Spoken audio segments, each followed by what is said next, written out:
A review of chapter 5 of Romans. It's only 20 verses. Anything in particular that you are? There's about 3 things in there, and I just, I'll stop you as we go, but Chapter 5, Mike? chapter 5, yeah, of Romans.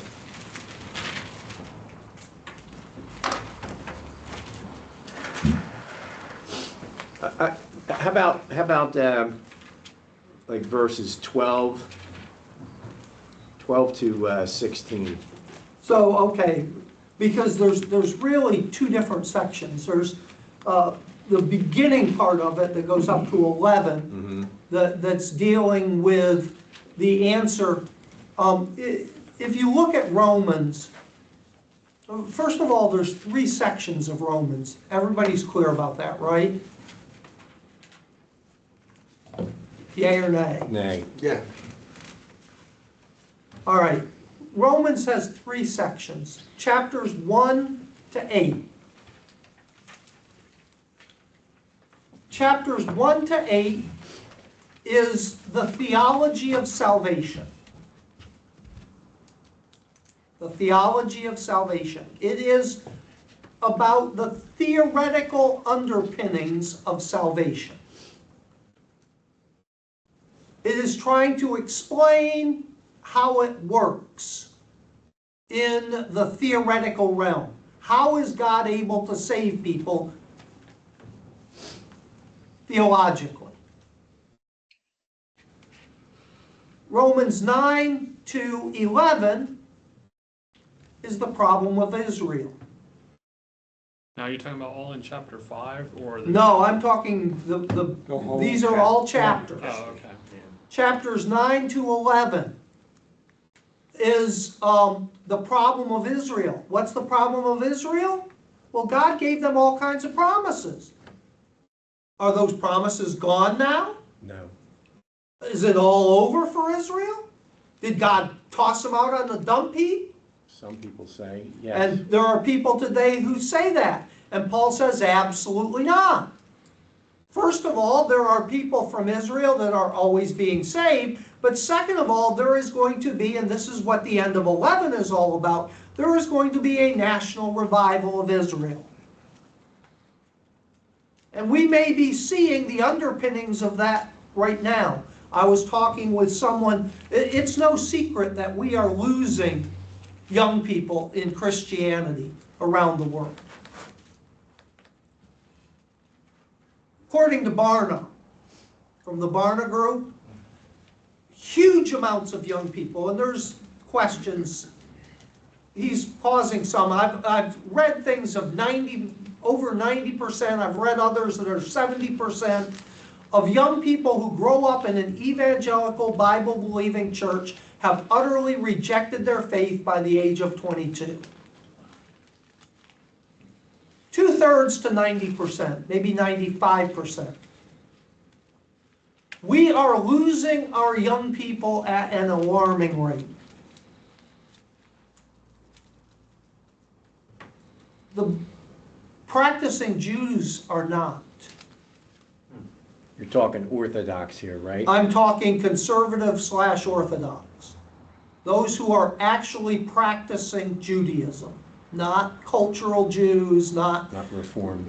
Not reformed, go to a synagogue as a social club. I'm talking about people who are diligently trying to follow the law. Now, is this just people that are in Israel, or is there No, anybody like that here. Here, go to Lakewood, New Jersey, you'll see them. Their kids, 95, 96, 97% of their kids that are raised in Jewish homes are practicing the faith and are continuing in that.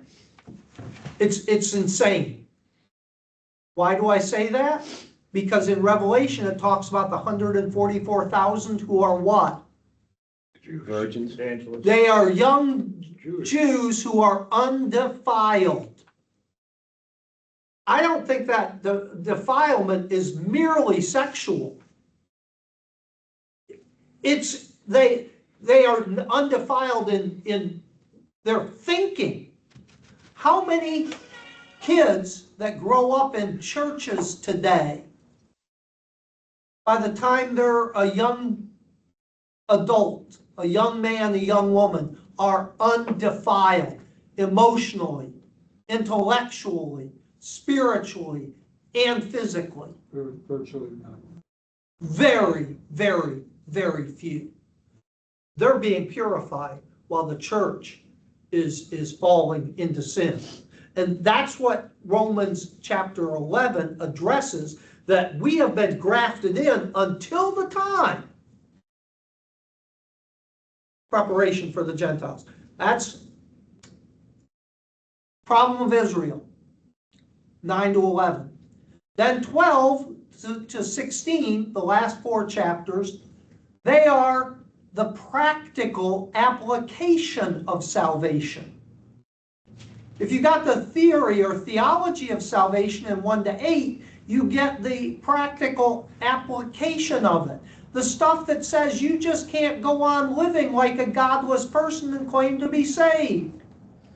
It has to change the way you behave in a whole bunch of ways, very practical ways.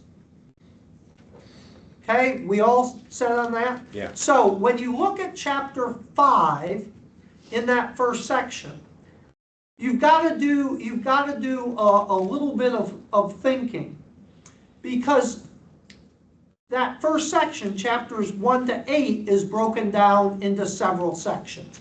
The first section, chapters 1 to 3, are God's indictment against humanity.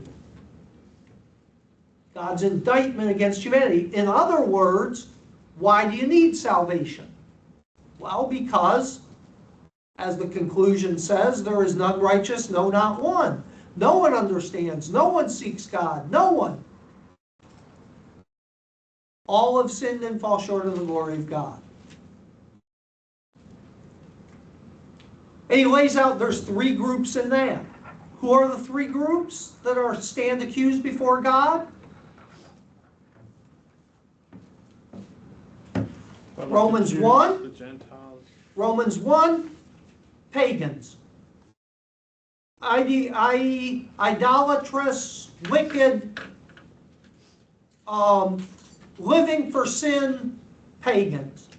The Hugh Hefner crowd. The Hells Angels crowd. The people that say, I don't care, I'm going to do the worst that can do. Who can tell me what to do? The rainbow community out there having their parades, storming through the streets, dressed up in nightmare sexual perversion costumes, dragging their kids into that with them. That group, that's chapter 1. Chapter 2, the first part of chapter 2 is what group? The moralizers. The moral Gentiles. The people that we would call today the philanthropists. The Moral Gentiles? Or? Yes, moral Gentiles. They believe in a personal code of morality. They believe that they should live a proper life. Kind of like Mother Teresa.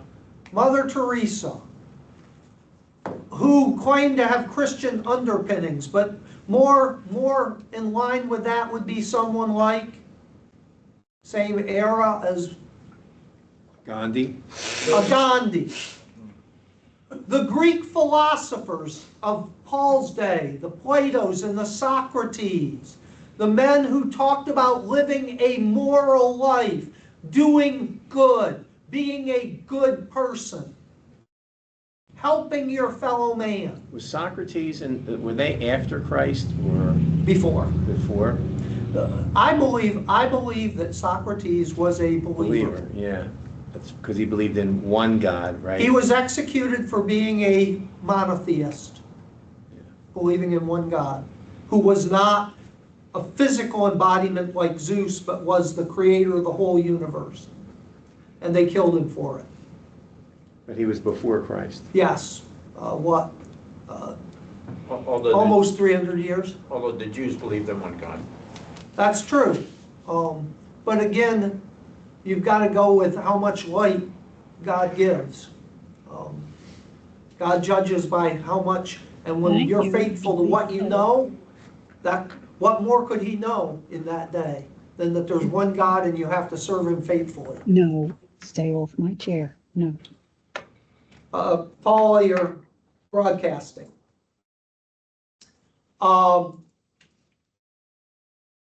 Then the end of chapter 2 into chapter 3, who's the third group? Jews, but I'm going to expand it a little bit because in Paul's days it was Jews. I would say religious, biblically religious people. People that think their religion will save them. I would add into that, not just Jews, but I would add in a lot of people who call themselves Christians, who do not have a relationship with Christ, but instead have a relationship with the Christian religion. I attend my church, I go through rituals, I Did you do, say works righteousness? in all it comes down to that. I would also put Islam in there. Because they believe, and you could probably put in other religions, but at least those three, you've got a lot of adherents that are thinking that it's not Christ that saves me, but what I did through the church. Whenever you have a certain kind of funeral and they say they put on Christ by being baptized as an infant. That's not saying Jesus saved you, that's saying my ritual saved me. Then chapters 4, 5, and 6 lay out how God saves people who are sinful. 1 to 3 said everybody's sinful. We're in trouble. 4, 5, and 6 talk about how is it that God theoretically could save a sinner. Because what's the dilemma? The soul that sins, Must die. it shall die. What's the death there? Spiritual. Spiritual death. People say there was no physical death before sin in the garden. I don't know that you can prove that from the Bible. Because what happened on the day that Adam ate the fruit? He died spiritually. On the day that you eat of it, you shall die. Did Adam die physically? No. He started So, the process, though. What is the death that is connected to sin? Spiritual. Spiritual death. I'm not convinced that anyone lived forever in the Garden of Eden, because what was in the Garden of Eden? Tree of life. The tree of life. Why was the tree of life there? So they could continue to live long. Because if you eat it, you will continue to live. Was that eating it once, or was that repeatedly eating it? That God drove them out so they no longer had, nobody can say. Probably repeatedly. But if that's true, then anyone outside the Garden of Eden, any animal out, would have lived a lifespan and died. But are you saying the Bible definitely says that, or you're saying? I'm saying it doesn't say either way. Mhm. But it does say that the death that is associated with sin is not physical but spiritual. The physical death is a secondary thing, not the primary. You're saying if they wouldn't have been put out of the garden, they would have lived forever? As long Yeah, as they ate from the tree of life. which is what it says. That's exactly what it says. Put an angel there so that they do not eat of that tree and live. They would have remained alive In the sinful in state that sinful state. And God said, no, forever. forever.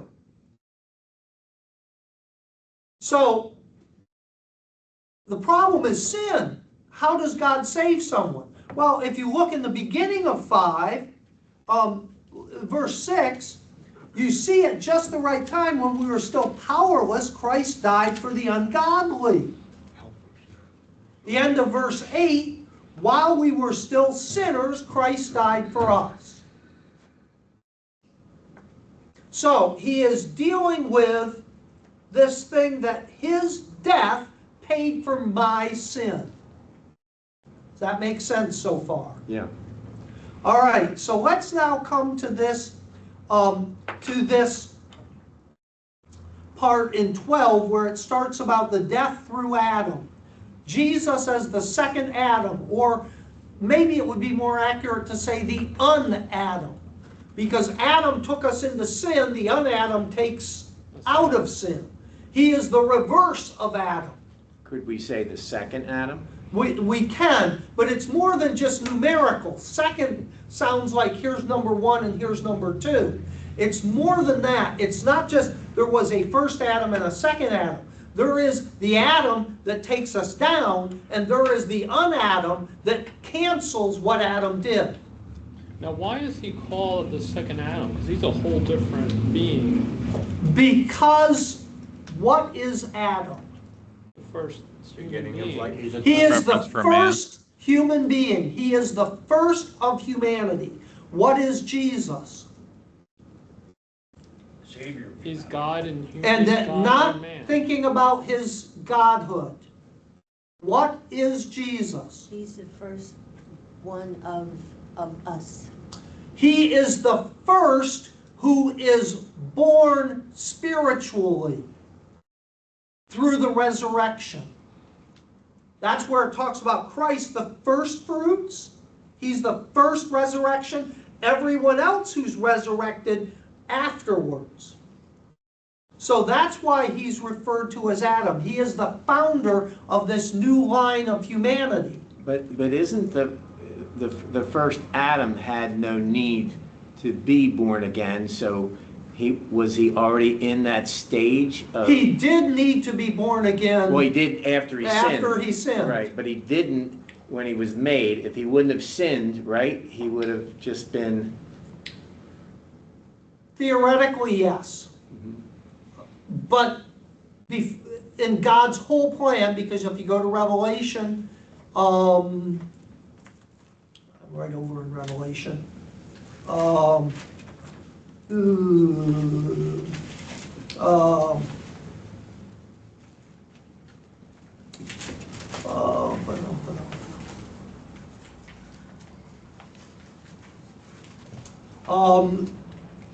13:8. Revelation 13:8. What's Revelation 13:8? And see, here's the problem. When we get into this stuff, we're starting to get into the realm of what God is, who God is, and you can never do that completely because anything you think about is bound by our limited perspective. But what does Revelation 13:8 say? All who dwell on the earth will worship him, everyone whose name has not been written from the foundation of the world in the book of life, or the Lamb, or of the Lamb who has been slain. And boy, that new NIV That's translation. really like jumping Yeah. all around the That's paragraph. NASB. The Lamb, most translations translate that, the Lamb slain from the foundation of the earth. Yeah, that's what I have. That Jesus, before the earth was laid, before the universe exploded into being, does science contradict the Bible about creation? No. How does science say the universe began? At least most popular theory The Big today. Bang Big Theory. Bang. The Big Bang, is that scriptural? No. Yes. Absolutely. Wow. Oh, at the end. That's really different. Spoken, but not how they imply it. Wow. Hebrews 11 says we know that everything that exists from something that could not be seen.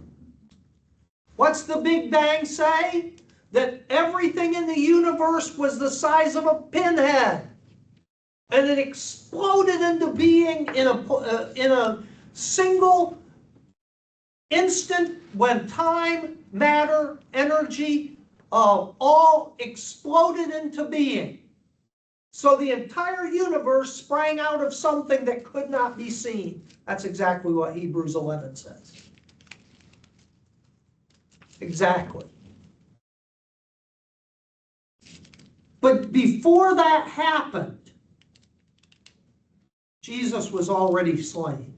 Do you mean that happened in the sense, like, I'm just thinking that maybe the material came into being with that bang, but like it says that in the beginning, the earth was like It was formless and void. void, yeah, so it was just like a glob of, And what does science say about when the planets formed in our solar system?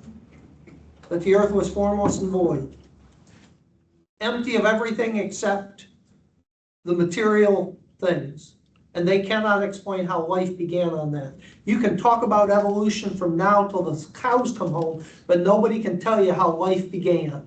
Because no one ever has come up with a theory about how life starts that makes any sense. Now that It mentioned, can't happen. they've never been able to find any bones that show the transition from one creature Right. to another. But you can argue evolution all you want. You can't even get it started. Life can't start without something starting it. And if life can't start without something starting it, then evolution is meaningless. It's stupid. That's like saying a car can tune itself when there's no such thing as a car. But anyway, science actually backs up the Bible if you really look closely. It's just how people have twisted it to try to take those facts and apply them against Scripture because of their twisted thinking.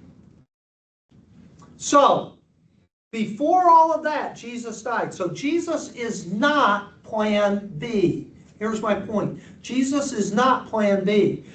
Now, it wasn't plan A was for Adam never to sin. The plan from the beginning was Adam will sin. And if Adam doesn't, Someone else will. somebody else will really quick. but was Adam, I understand that the Lord knew beforehand what would happen, but he made him originally that he didn't have to. Absolutely. Okay, so when, At one level.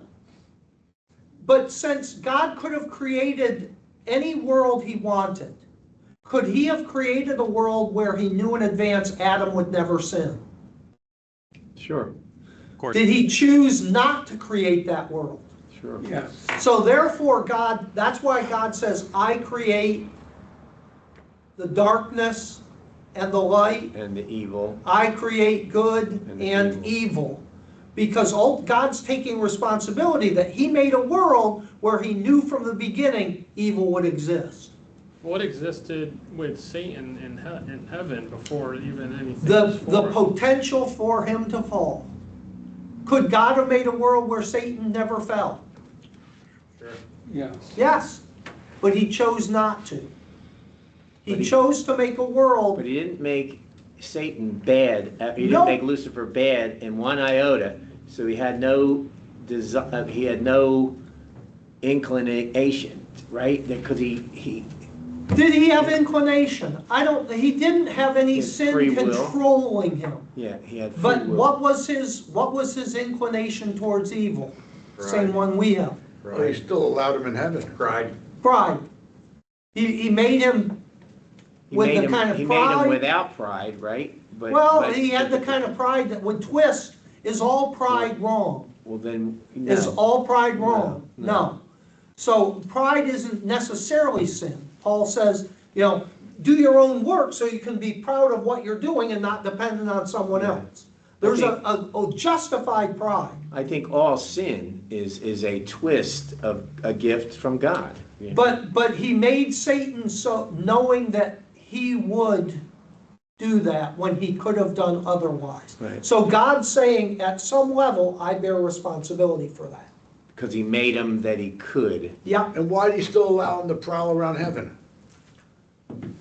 Why can Satan prowl around heaven? Because we gave him access to earth, and therefore he's the judge of Because Satan came, because who had the right of stewardship over the earth? Didn't have ownership, had stewardship. Adam did. Adam. God created it. Who does the world belong to? And Satan said it was Adam. Who does the world belong to? Oh, God. God. Why? He created it. He created it. If I make something, it's mine. God created it, it's his. But he appointed a Steward. steward. There's a difference. Does a steward own the thing? No. No. No, but he has the right of oversight with it. Caretaker. That's right. It's more than a caretaker, We learned this. but yes. Adam had that stewardship. He was allowed to do whatever he wanted to with the world under God's ownership. He was required to take care of the world in God's name. Satan comes in, and what's Adam do? Gives it to him by obeying him. He gave his stewardship up to Satan. It's right in here. Yeah.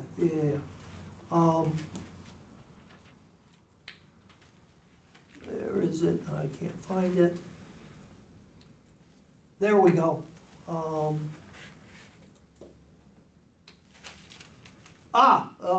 Romans 6:16. Sound like you were fluctuating back and forth. Yeah, well, I like the singing. that NIV's getting harder and harder to read. The font's getting smaller and smaller. Yeah, well, and the paragraph form is getting harder and harder to see those little verses. We need to get you a large. I said that. He said he wouldn't have enough room on the table. As much stuff as is in the Bible, Look at the font you have. and it's still this big. What's Romans 8:16? Don't you know that when you offer yourselves to someone as obedient slaves, you are a slave of the one you obey? Whether So when Adam obeyed Satan, eat the fruit, He gave up the stewardship. what did he become? Slave to Satan. He became Satan's slave. What happens if I am sold into slavery? Your master is Owner whoever slave. you All my belongings belong to the master. go to my master. What's the belonging that Adam had? The stewardship of earth. The stewardship of earth. So who became the steward of earth? Prince of power of the air. Satan. Satan. So why is it that he can go up into heaven? We gave The him. prince now. Because he is he was, in Steward Job, of the earth. the authorized steward of the earth. And he can go up because the earth is his stewardship and say, look at those people, they've sinned against you, God. You got to blast them. It's only fair. Look at those stinkers. They're defying your will. Blow them up. Kill them. You've got to, God. I'm bringing charges against them. But Satan made a tactical error. What was it? He condemned Wanted to Jesus, do it who was himself. of no sin. He killed Jesus. When he kills a Peter or a Paul or a Moses who was faithful to God, a Joshua or a Daniel or a Joseph, is there any problem with that? No. Yes or no? I think they've a slight problem.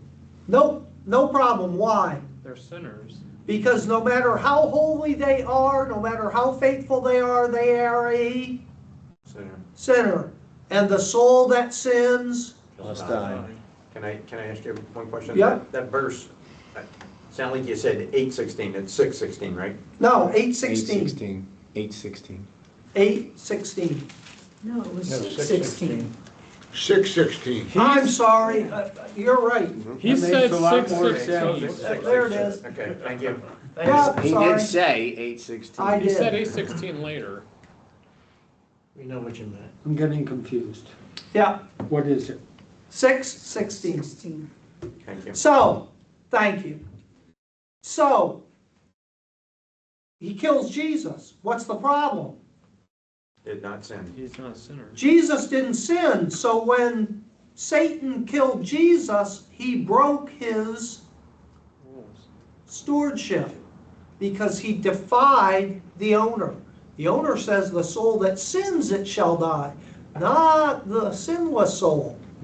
He broke his stewardship. Who now is the rightful steward of the earth? Christ. Jesus. Jesus is. But there's a big but that goes with that. What's the big but? He hasn't exercised it yet. He hasn't exercised his stewardship yet. Why? Because Satan threw a hissy fit and said, I'm not leaving. You'll have to drag me out of this office kicking and screaming. I'm not going to give it up. Because you see, before the cross, Satan had two things. And this is vitally important. He had the power over the earth, because he's powerful and he has an army of demons. But he also had what? Stewardship, authority. The authority over the earth. And those are two entirely different things. In 1943, did Hitler have power over Europe? No. Yeah, I'd say yes. Absolutely. With the armies. He had from the Atlantic Wall all the way in at the height to Stalingrad at the far end of Europe, almost into Asia. He was the power in Europe. Did he have the authority over Europe? No. He had invaded those nations illegally. Was not he like influenced by Satan? Oh, but I'm just making this point. He had the power without the authority. He was not the legitimate authority in France. He was not the legitimate authority in Czechoslovakia or Poland. Kind of like He had killed the legitimate authority. kind of like the people that took Iran over. Yes. You're saying that Satan, before the cross, had both the power and the authority, whereas Hitler just had the power but not Not the authority. When Jesus is killed, he loses his authority, but Still he has will his not power. relinquish his power. So he becomes like Hitler. Did Hitler have the right to rule all of Europe? No. No. No. But did that stop him from doing it? No.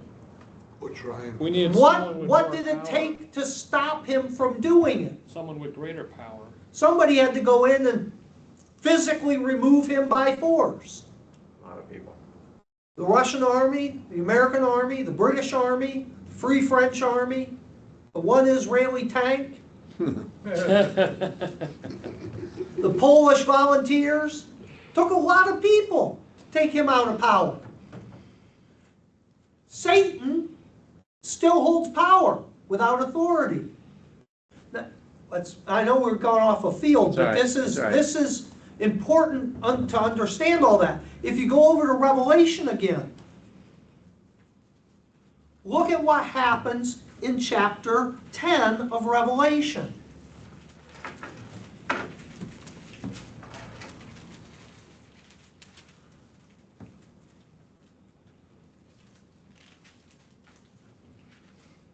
Oh, I'm sorry.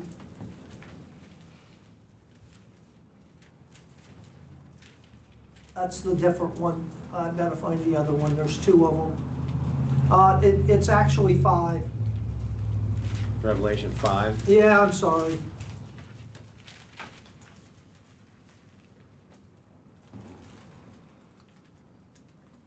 There's 2 scrolls in Revelation. I was in the wrong one. There's a scroll in chapter 10, but this is a scroll in chapter 5. 5:1. Then I saw in the right hand of him who sat on the throne, who's that? Christ. No, God the Father. God the Father, a scroll with writing on both sides and sealed with 7 seals. What is that scroll? Title deed to the earth. That is the title deed to the earth. At one point, or more accurately, it is the title of stewardship to the earth. That was given to Adam. Adam gave it to Satan. But now God took it back because Satan broke the law. But no one, I saw a mighty angel proclaim in a loud voice, who is worthy to break the seals and open the scroll? But no one in heaven or on earth or under the earth could open the scroll or even look inside it. Why? Not worthy. Why were they not worthy? Because they weren't the one that was. No. They were sinners. Because they had sinned. Every single human being had sinned. There Well, it was says- no one who It hadn't says sinned. No one in heaven, so that would include the angels too, wouldn't it? No, because did the angels ever have the right of titleship to the earth? No. No. No. So they're excluded for a different reason that was never offered to them. Oh, okay. So there's no one who's part of that bloodline who's worthy to get that scroll back. Now that God's taken it from Satan, he still can't give it to anyone.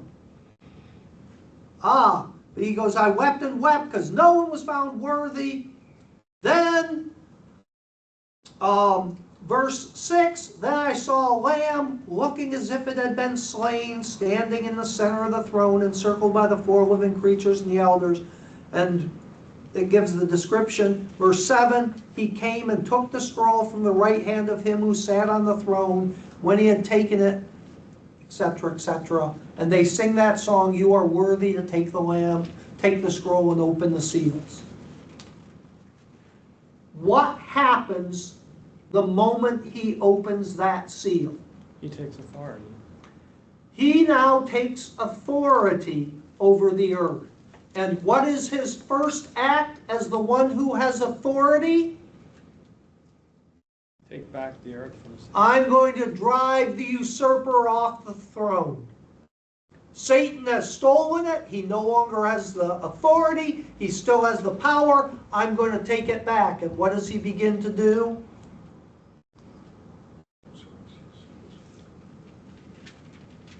He opens the seals, which are the beginning of God's The plagues. war against Satan's rule. I don't know if you've ever thought of Revelation in those terms, but it is the war against Satan's rule. Now, And God goes through you can look at those as judgments, but you can also look at those as battles. God sends his forces out to take the earth back. but it sounds like most of the things that God sends onto the earth are after the people on the planet. It doesn't seem like any of them are like, because he releases the demons from hell. And it doesn't sound like Satan's really having any problems. Because what empowers Satan? Mankind? Why? Because we're his puppets? Yeah, because when if you were alive in 1944, there were newsreels, Patton charges across France and it is threatening to break into Germany. So this one lone man with 2 ivory handled pistols was going across France all by himself and was killing Nazis by the hundreds of thousands with his 2 6-shot pistols. They were lining up right? He was the figurehead, When it says Patton did that, what does it mean? him and his army. His army did that. Who is Satan's army? His children. Demons? Demons, His but children. also every human that is Not saved. surrendered to him and acting as his slave. Satan is their father. Yeah, you are of your father, the devil, and the will of your father you do. And so in order for Satan to be vanquished, what did it take to drive Hitler, to take Hitler out? World War. Before Hitler could be removed, what had to happen? All of his armies. All of his armies had to be defeated. Before Satan can be removed, all of his armies. When is Satan actually taken and removed from the situation? After the Battle of Armageddon. After all of his armies in the Battle of Armageddon are destroyed. Then it says at the end of 19, and Satan was, or beginning of 20, Thrown into the lake. then of he fire. was, well, that's a little No, later. that's later. He was bound in chains for 1,000 years. He's taken out. His stewardship is over. So, coming back to Romans, that's all this first Adam, this Adam that sold the earth, the whole of the earth, into slavery to Satan. Let's go a little later in Romans. Let's go over to Romans chapter 8. You know, you would think after he's captured and locked away after the Battle of Armageddon and then let loose in the city, you would think, oh, maybe this isn't going to work out. Maybe I should go back to God and say, I'm sorry, and not want to go through all that. Right, Yeah, right. Well, especially his opportunity to read the Bible. He knows, yeah. he knows everything that's going to happen. So, Romans 8:22. What's Romans 8:22 say? And this time it is a, Hold on. I'll read it. For we know that the whole creation groans and labors with birth pangs together until. so did sin just affect humanity? no. No. It affects the Creation. entirety of creation. The earth itself. The earth itself is subjected to the blight of sin because its steward planted it into sin. And its new steward, its usurper steward, has continued to lead it deeper and deeper into sin. And that's why, do you ever hear of a bad man being elected to Washington and becoming a good person? No. No, Ah, the other way. How many times do you hear about a good person being elected to Washington and becoming a bad person? A lot of times. almost every time. Why? Status Power quo. corrupts, absolute power corrupts No, that's absolute. not true. Well, God is absolute. they don't He doesn't have corrupt. absolute power. Right. They don't have absolute power, but they have all these resources at their hands. Because the system itself, the entire world system is corrupt. And the more you get involved in it, the more it corrupts you. Kind of like the insider trading for them. Oh, yeah. A congressman doesn't have absolute power, No. but he has, And the president doesn't have. And Hitler in Germany didn't have absolute but power. they have all this brew all around them, all this corruption that's just at their hands. That is a thing, because does absolute power corrupt? No. What few people God has have, absolute power. Who is the only being in existence that has absolute power? God. Does it corrupt? he wasn't No. corrupted. He isn't corrupted. He's uncorruptible. It is having less than absolute power that corrupts, because when you have absolute power, what do you have to fear? What fear do you have? None, None. What desire do you have? none. None. What bribe can you need? None, What service can you be desperate to receive? none. So therefore you are uncorruptible. It is having less than absolute power, because you never, if it's less than absolute, it's never No. Absolute. enough. You're always You in this always state of need a attainment. little more. That's what Ross Perot ran on. I'm so rich you can't corrupt me. That's what he ran on. What is the one power that corrupts every single human being that pursues power? More power. Right. Money, The lack of power over death. You can't stop death. Doesn't matter how. Stalin had absolute power over the largest landmass on earth. They found him dead in his office days after his death because nobody dared to knock on the door and disturb him. He was rotting in his office. Shoot himself? No, he just No, died. just Died. died. Just died, yeah. Cardiac maybe. Isn't that one of the judges? They were afraid to knock on the door and say. Yeah. Hitler drank poison and then shot himself. He couldn't stop from death. So the only power they have is to speed it up. Yeah. And because no human being can conquer that power of death, no one has absolute power and everybody runs from it. And so if I have more power, I can preserve, and you can't. You can't add anything to your life. Yeah. I think that the sayings that I brought up Yeah. about the absolute power, I think I it's know kind it's of hypertrophy on, you Yeah. know what I mean? It's trying to say the more power you have, the more. Which is true. I'm just saying that it's not literally true the way they say it, because Yeah, most people today think that's true. But it is the lack of power. It's having a certain level of power, but not being able to go above it. That's what corrupts. Yeah. I need a little more money. I've been the head of the House of Representatives for how many years? And I must be a vampire because I'm older than, but that's not enough. I've got to insider trade and get how many hundreds of millions of dollars did Nancy Pelosi accumulate? It's not It's enough. never enough. And it's not Just enough. nuts. It's not enough. They asked the richest vice president at the time, probably still is, Rockefeller. was Rockefeller. They asked him when he was going through the process to be nominated, you're worth $300 million. Think about that today. $300 million Nothing. isn't even a rich person anymore, by their measurements. Do you realize that some of these guys, you know what they're saying, that Musk is worth?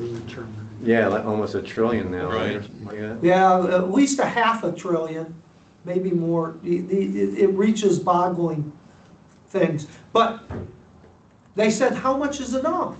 He was worth Just a little bit more. Just a of little GDP. Just a little bit more. He was worth 1/10. Well, that was his grandfather. Okay. That was his grandfather. Just a little bit more. And that's what having a lot of power but not having infinite power does. I always need just a little bit more. A Little bit more. But Um, we still function the same. We think if we just have a little bit more, we'll be Yep. happy. Yep. So, Adam is the one who leads us into fall. Christ is the new Adam. He forms the new thing. When we look at the prototype for the eternal body, remember there's a re-embodiment after death, both for the saved and the lost, right?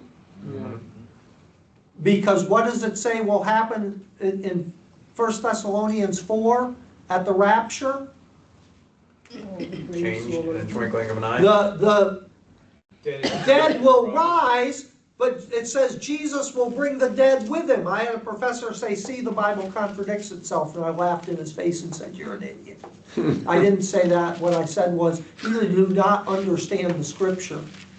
What does it mean that in 1 Thessalonians 4, where it says, verse 16, that the dead in Christ will rise, but it says those who are dead in Christ he will bring with him.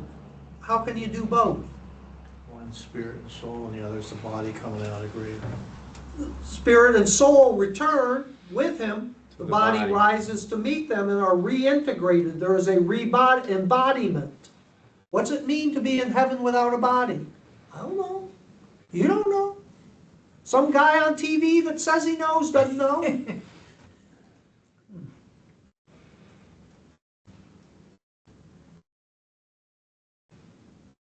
But that's what Paul's trying to describe in 1 Corinthians 15, when he goes in through this whole thing about there's different kinds of bodies, and there's this body and that body, and if you really read it, you go, man, you are trying really hard to put something that we can't imagine into human language, and it ain't working.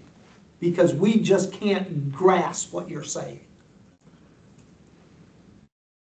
But what is the prototype for the body that every saint will have in heaven? Christ's body. Christ's resurrection body. He's the new Adam. Do you see how he's the new Adam? Yeah. So that's what that whole thing, and then he goes into how did sin form? Did sin form because 20 billion people? That's now about 23 billion people.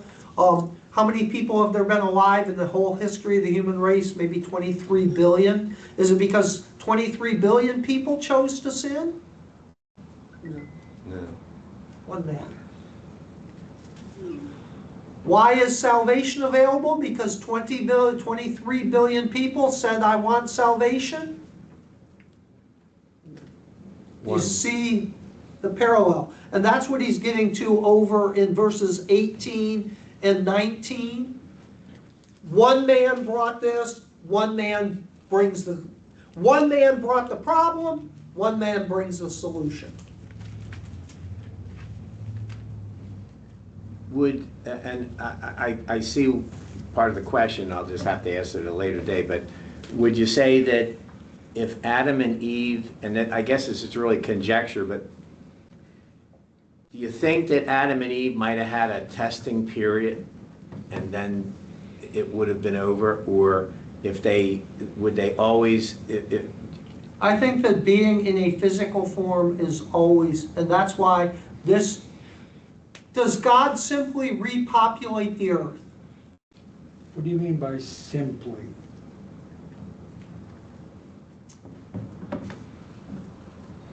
Being in a fleshly form will always bring temptation. You are always caught in that thing of temptation. You are always in that place of choosing. That's why, what is the ultimate fate of the earth? Destruction. Doomed. Ultimate destruction. To be destroyed. burned up? Global warming. Why? Make a Because new one. it's- Because there is going to be a new heaven and a new earth. That's And what's the incorruptible. description of it? Where righteousness dwells. Wherein dwells righteousness. It's not just that it is foundation is righteousness. Why does God make it so hard to be a believer? Because it's a testing period. He wants to see who's That's fully an in. interesting question. I don't think so. I think it's a very easy question. He wants Is it to make sure that you're worthy disgusting. to receive it? Look at Hebrews. I think we went over this. Hebrews. not long ago. Hebrews answers that question. 12. Hebrews 11. Close. Faith chapter. Keep telling yourself that. Verse 14.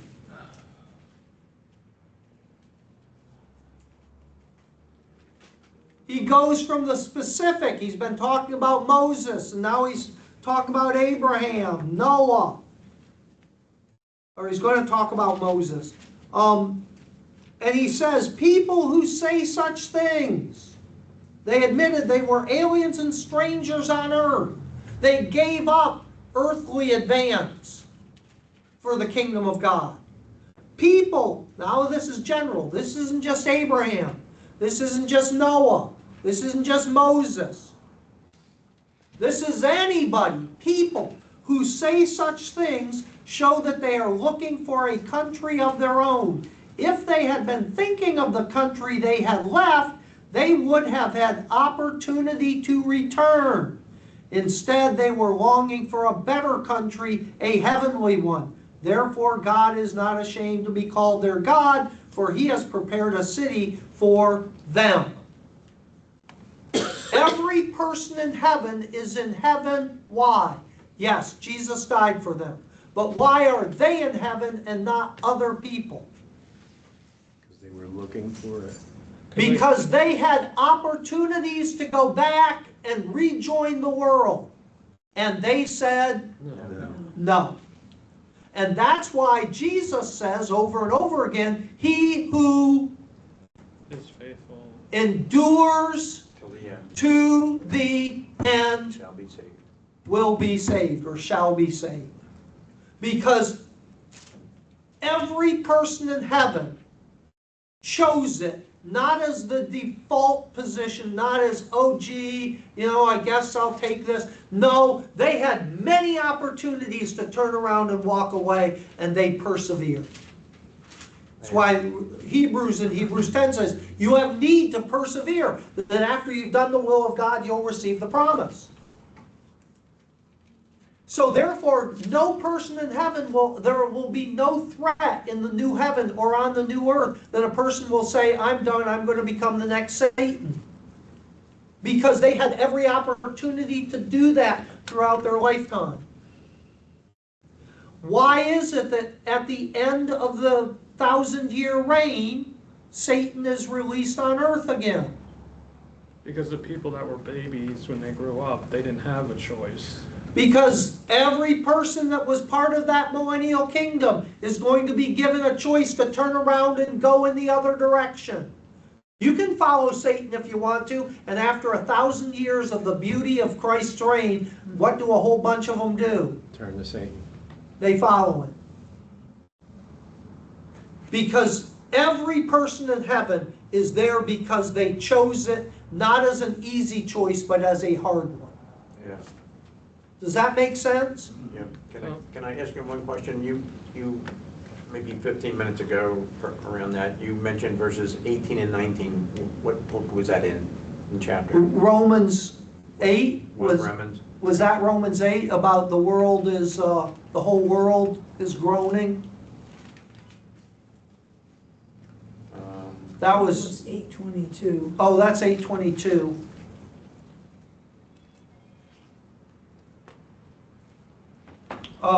Was that over in I Revelation? thought maybe it was 1 Corinthians 15. No, because I didn't give a verse for that. I just referenced the whole chapter. Was that, no, it's not in, You thinking of creation, Joe? Mike, do you have someplace that I gave an 18? I just looked all through it and I couldn't Well, we find could, it. you could, mentioned 18 we could and look it up 19, on. but Yeah, you could just look it up on that, It's on Joe. YouTube. Yeah. It'll be on I don't know. YouTube tonight. What you were referring to, what book? Because you were jumping around this. Yeah, I know I was. And I don't know, Wasn't sure where that was. Mabel, you're a note taker. Do you see Well, anything? no, it was because I looked specifically, because you were talking about 1 Corinthians 15. Was that Romans Paul 6? tried Was to that explain Romans what we 6? couldn't understand. Was that Romans 6:18?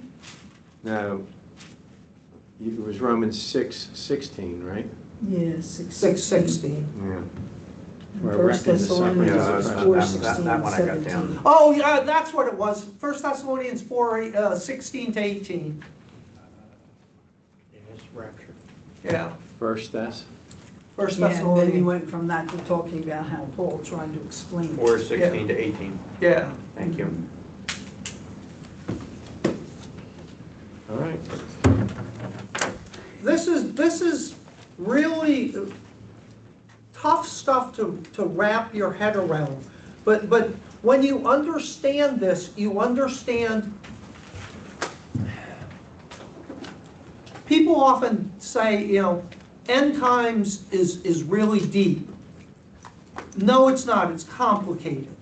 But what we're talking about here is deep because we're talking about God's motives and how and why God does what he does. Which is, if I don't understand the why God's doing it the way he's doing it, I end up confused because I think that it's just arbitrary. Well, God just set some arbitrary rules. No, there is a logical plan that God has laid out. And that's what Paul's trying to go through in Romans chapters 1 to 8. There's a logical progression to all of this. And when I understand why he does it that way, it's so much easier to cooperate with it. God bless. Have a great Nick. basic God bless you instructions, tomorrow. don't even hear it. Thank you, bro. Have a Good luck, Nick. Bye, everybody. Not that I mind you being. Is Fred and Jeremy? Fred was Hey, very Brian. Come back with his knowledge. We'll TV show. We don't want to think. We'll talk about that.